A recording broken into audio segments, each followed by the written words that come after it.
بسم اللہ والحمدللہ والصلاۃ والسلام علی رسول اللہ۔ السلام علیکم ورحمۃ اللہ وبرکاتہ۔ امید کرتی ہوں کہ آپ سب ایمان اور صحت کی بہترین حالت میں ہوں گی انشاءاللہ عز و جل۔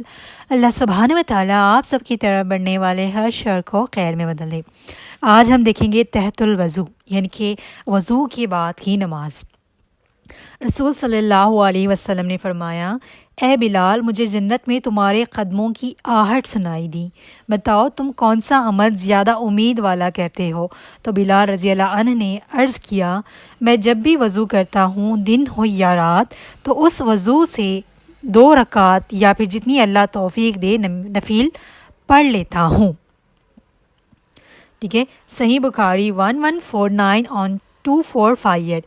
تو آپ صلی اللہ علیہ وسلم نے کہا، آپ نبی صلی اللہ علیہ وسلم نے خود بلال کے عمل کی تعریف فرمائی اور اسے باعث اجر و ثواب اقرار دیا، یعنی کہ جو بھی اللہ کی محبت میں، ٹھیک ہے، جو بھی ہم نماز پڑھتے ہیں الحمدللہ اللہ کے لیے ہی پڑھتے ہیں، تو جو بھی وضو کے بعد 2 رکعت نفل نماز پڑھے گا تو اس کے لیے جنت میں مقام بلند ہوگا۔ ٹھیک ہے، یہ عمل جنت میں مقام بلند ہونے کا سبب ہے۔ اوکے، اب ایک حدیث میں آپ کو بتاتی ہوں۔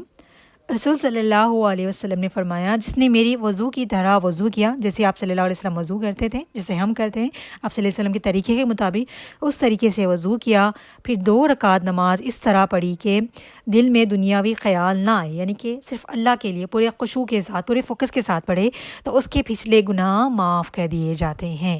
صحیح بخاری 159، صحیح مسلم 226۔ ٹھیک ہے، یہ دونوں حدیثیں یہ ثابت کرتی ہے کہ اگر وضو کے بعد جو نماز پڑھی جاتی ہے 2 رکعت تحت الوضو کی نیت سے، تو اس کے پچھلے گناہ معاف ہو جاتے ہیں۔ اوکے، اور اس کے ساتھ ساتھ اس کے مقام بلند ہوتے ہیں، جنت میں اس کا مقام بلند ہوتا ہے، اور یہ نفل نماز ہے، جتنی ہم نفل نمازیں پڑھتے ہیں تو ہمیں اللہ کا قرب حاصل ہوتا ہے۔ اوکے، ٹھیک ہے، ویسے جب ہم وضو بھی کرتے ہیں تو ہمارے گناہ چھٹ جاتے ہیں، جیسے جیسے ہم وضو کرتے ہیں وہاں سے وہ گناہ جھٹ جاتے ہیں، لیکن جب ہم وضو کے بعد 2 رکعت نماز پڑھتے ہیں تو ہمارے جنت میں درجات بھی بلند ہوں گے، اور اس کے ساتھ ساتھ ہمارے پچھلے تمام گناہ معاف ہو جائیں گے۔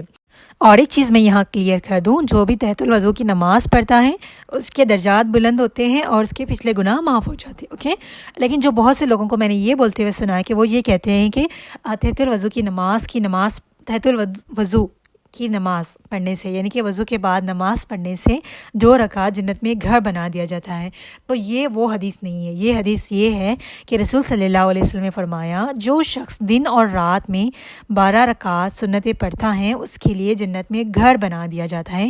صحیح مسلم 728۔ جو ہم سنت نماز پڑھتے ہیں، سنت مؤکدہ، فجر میں، جیسے کہ فجر میں 2 رکعت، ظہر میں 4 رکعت، ظہر میں 4 رکعت اور ساتھ ہی 2 رکعت، اور مغرب میں 2 رکعت اور عشاء میں 2 رکعت، یہ کل 12 ہو جاتی ہیں۔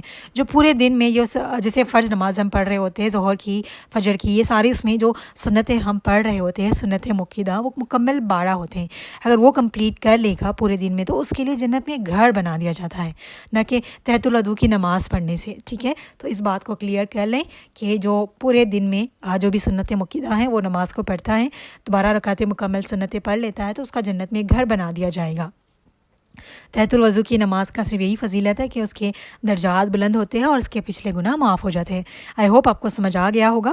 اللہ سبحانہ و تعالیٰ ہم سب کو عمل کرنے کی توفیق عطا فرمائے، اور جو کچھ سنا ہے اس پہ عمل کرنے اور آگے پہنچانے کی توفیق عطا فرمائے۔